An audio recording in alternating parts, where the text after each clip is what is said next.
Okay, guys, so we are still building on this information of knights. So we've got an overview. We're going to just go back to how a knight becomes a knight. So, guys, in the Middle Ages, so we're during that Middle English period time, okay, a knight started training about the age of 7. Okay, now 7's an interesting age in history and in literature. There's a wonderful quote that says, "Give me the boy until he's 7 and I'll give you the man." Primary schools in Sweden don't start teaching until somebody is 7. They up until the age of 7, they just get to play. But 7 is also significant here. It's when a knight starts training. So it's actually when they begin that journey of training to become a knight. And it's done in stages. So at 7 then, a knight, if you wanted to be a knight, if that was your aspiration, you would be sent to live in the house of a lord. Now remember from our previous one, some lords were knights, but sometimes they just had soldiers, men within their garrisons, men within their own homes that they could train up as knights, kind of sponsor them and send them off to fight. I suppose as a lord, it depends how much you value your life, isn't it? I don't really want to fight. I might get killed, but I can afford to train other people to do it for me. But anyway, so you're 7 years old. Okay, and at 7 years old, so this is the young man, would be sent to live in the house of a lord. There he was a page. So you're not a knight immediately. It's kind of like the difference between being a cub and a scout. There's different names for the different stages. So he was sent to live in the house of a lord, and there he was a page. A page did odd jobs and learned such skills as reading, writing, and hunting. So guys, the first thing here is this is not an easy life. You're 7 years old, you're sent away from your parents, you're sent away from your home, what's familiar to you, and suddenly you're in the house of a lord. Okay, and you're starting to do jobs. Okay, you're working at the age of 7, and you're also learning the skills already of reading and writing and hunting. So even then, they understood the value of reading and writing. If he could have been a page to become a knight without reading and writing, he was just hunting, that's what he would do. But there was knowledge then that some of us understand today that actually reading and writing develop a way of thinking, a way of understanding the world that's really beneficial. So I'm 7 years old, I'm living in the house of a lord, and I'm called a page. I'm doing odd jobs, and I'm learning skills such as reading, writing, and hunting. And then at 12, I become a squire. So how many years have I been working there as a page? So I've undergone 5 years so far. So for 5 years, I've been reading, writing, and hunting. Now I'm 12. Okay, so what changes when I'm 12? At about age 12, he became a squire. So a squire served the knight and learned how to use swords and spears. He also learned how to get around in body armor. Okay, so now I'm kind of like, I've been reading, writing, and hunting up until this point. Now they're kind of refining my skills. I'm now serving a knight, so I'm on his staff. And as part of that, I'm learning how to use swords and spears. So I'm watching the knight train. I'm training with him. I'm taking care of his weapons. I'm cleaning them. Also, I start having to learn how to move in body armor. Now, body armor of a knight is worth a lot of money, but it's also very big and very strong and very heavy. So I have to learn how to get around in this body armor. So I'm only 12 though, guys. We're year 8, so probably some of you are still 12, some of you coming up to 13. And maybe some of you are already a little bit like, oh, I've been back at work at the school a week, I'm a bit tired, my bag's so heavy, I've got to walk to the canteen, I've got to walk to school. My goodness, thank your lucky stars, you are not a squire. You would not be carrying around a bag of books, you would be carrying around a metal army bodysuit and swords and spears, and you would be a servant. You would be serving a knight. Okay? And this is actually one of the better kind of job in career paths at this time. So, not easy, is it? Then at 21. So this is now 9 years later. So I've worked for 9 years as a squire. I suppose we could say it's a bit like having an apprenticeship. So a squire is like a knight's apprentice. So from the age of 12 to 21, I've been a squire. At about 21, so roughly as I come into, I'm a man now, as the squire, I've proven myself, I get to promise to serve the Lord.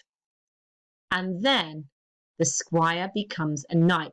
Now, guys, this word here, promise. Now, you and I make promises. I promise to do my homework this. I promise I'll be back next week, guys, if all's well. We use this word quite lightly, but actually a promise for a lot of years was a extremely strong and solemn bond between two people. If you made a promise to somebody and you broke that promise, the consequences could be huge. If we're thinking of a modern equivalent, it's a bit like when you join the services. So when you become a naval, if you join the Navy, the Army, the RAF, you promise to serve for so much time, for so long, and to do certain things. And if you break that promise, so if you like ran away from the Navy, or like we sadly see in World War II when some soldiers would go AWOL because it was too much, they could be severely punished, couldn't they, if they broke that promise. And it was the same for a squire. So the moment the squire promises to serve a lord, it became a binding oath. And if the squire broke that promise, not only would they lose their job, so to speak, not only would they lose the money for their armor and their horse, they potentially could lose their life. It would be a loss of honor. It would be a really shameful thing to do. So that promise was such an important part of the process. And then the squire would become a knight. Brilliant. So guys, based on this information now, Miss is going to pause again. Thank you, Miss. You're going to create in your book a little timeline of a knight's training. Now, I've said here you can do a line across your book, okay, across the page. We're going to have age 7, age 12, and age 21. Now, you can use pictures and words. It doesn't have to be full sentences. So I just want you to tell me what's happening at age 7. What notes might we record? What key words? Were you a page, a squire, or a knight at age 7? What was happening at age 12? What was happening at age 21? What were you doing? What was it like? What did they do? All the information is on the page, but we're just going to now create a timeline in our books. Are you ready, guys? Brilliant. Off you go. Okay, guys, so hopefully your timeline will look a little bit like this. So at age 7, you're a page, you're in the house of the Lord, you're doing odd jobs, you're reading, writing, and hunting. Age 12, you're a squire, you're serving a knight, you're dealing with the swords and the spears, and you're getting used to body armor. Now, I hadn't thought of it before, so I just had a sneaky look. A full suit of body armor could weigh for a knight up to what we call 110 pounds, about 7.5, nearly 8 stone in extra weight. Now, yes, you would be incredibly fit probably as a knight, but that armor is heavy. How heavy? Now, I'm not going to tell you how much I weigh, but if I say that my daughter weighs 9 stone and I love her and she's 14, my son was trying to pick her up and give her a cuddle and embarrass her, but she is not even big, like she's just 8 stone. And even the idea of that, carrying her around, would be really hard for me. You might know your own weight. You might be coming in somewhere maybe between 6.5 and 7, 8 stone. But imagine that's the weight of your armor. And not only have you got to wear that armor, now we know why they've got staff that's helping them get on and off the horses. You've also got to move around. So actually, training to wear that body armor was a really important part. And then by age 21, our lovely knights have promised to serve and become a knight. You got that down? Brilliant. Let's see what else is happening then when you're a knight. Oh, okay. So actually, knighthood did evolve and change a little bit. And across the Middle Ages, there was a resurgence of Christian belief. And so the role of the knight did become, overlap with some of Christian ideals and what it means to be a good person. So if you were a knight, you didn't just have to make a promise to your lord, but you'd also have to swear to certain codes of behavior. You would have to agree to a code of behavior. Now, these were 4 of the most common things that a knight had to promise. Are you ready? Number 1, respect for the church. So knights often could be called upon not only to fight for the king, but to defend the church against invaders and fighting. And also, as we'll see in a minute, when Christianity started to move to other countries, they could go and fight for the church in other countries. So a knight had to respect the church. Now, number 2 is my one out of this list. I really think this is a good thing. And the knight had to protect the poor and the weak. So in other words, knights had to defend people that could not defend themselves. And if you know anything about like films and stuff like that, sometimes you'll see that there's bad knights who exploit the poor and the weak, who use their strength to destroy the weak or steal from them. Good knights, you can always tell the good knights because they're out there protecting the poor and the weak. So they're keeping them safe. They're looking after them. They're defending them when they cannot defend themselves. Number 3, a knight had to be loyal to one's feudal or military superiors. So a knight, in other words, needed to know its chain of command.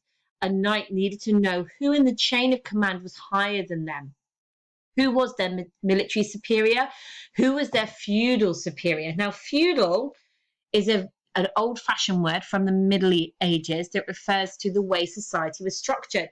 And in a feudal structure, you had people at the top and people at the bottom. Now, people at the bottom tended to be your peasants and your plebs, people that were unemployed and had no money. People at the top was your king, and then your lords. And then just under the lords really would have been your knights. So they recognized that to be a knight, you had to be loyal. In other words, you had to trust and do as you were asked by your military superiors or your feudal superiors, or your lord or the king, without question. Now you can see some of this list, army, people in the army still do this. People in the army are still charged to protect the poor and the weak, to be loyal to their military superiors. So some of these ideas, even though they're really old, haven't changed over time, have they? And number 4, your knights had to keep a high standard of personal honor. Oh, now this is an interesting one. So in other words, a knight had to be good. A knight had to follow a code of personal honor, and they had to live in a high and to a high standard of living. So a knight couldn't steal, couldn't cheat, couldn't lie, couldn't commit adultery. So in other words, couldn't fall in love with somebody he shouldn't. He always had to protect and be moral. He couldn't murder. Now that doesn't mean he couldn't kill on the battlefield, but he couldn't murder in anger. He couldn't use his strength in the wrong way. So actually, you again had knights who kept all of these 4 things and were the best kind of examples of what it meant to be a knight. They showed respect, they protected the poor and the weak, they were loyal, and they kept a high standard of personal honor. However, as in all walks of life, there were some knights that didn't. There were some knights that would maybe go to the dark side and would lie and steal and cheat and use their power not to respect and protect others, but to further their own gains. So guys, what I'd like you to do now is just going to ask Miss to pause again, and I just want you to record then these 4 things that knights had to do. So respect, protect, be loyal, and keep a high standard. Okay, off you go. Okay, so I'm a knight, I'm now 21, I've now agreed to serve my lord, I'm developing a life of respect, I'm protecting the poor, I'm loyal, I'm keeping a high standard of personal honor, I'm really strong, so I'm walking around in my armor all the time. What happens next? Oh, so knights were then important during a period of time called the Crusades. Now, the Crusades were wars between Christians and Muslims, and knights, who were often Christian, travelled to the Middle East to fight the Muslims between 1095 and 1291. Several orders or organised groups of Christian knights formed during this time. Some of these orders became rich and powerful. So 2 quick questions just to check in. What were the Crusades and when were they fought? Write those answers down in 3, 2, 1. Okay, guys, so what were the Crusades and when were they fought? Okay, they were wars between the Christians and the Muslims. So they were between 1095 and 1291. And off went the knights to fight abroad. So actually, this is now no longer just simply fighting to defend the king, is it? Which is where knights started. So they do evolve over time, and now they go away. Brilliant. Okay. And then last but not least, just for our understanding today, that during the late Middle Ages then, there were changes in the way people fought wars. New weapons came into use that could be used from long distances, and these include crossbows and cannons. They made knights less important. By the 1500s, knighthood had become an honour that had almost no connection to fighting.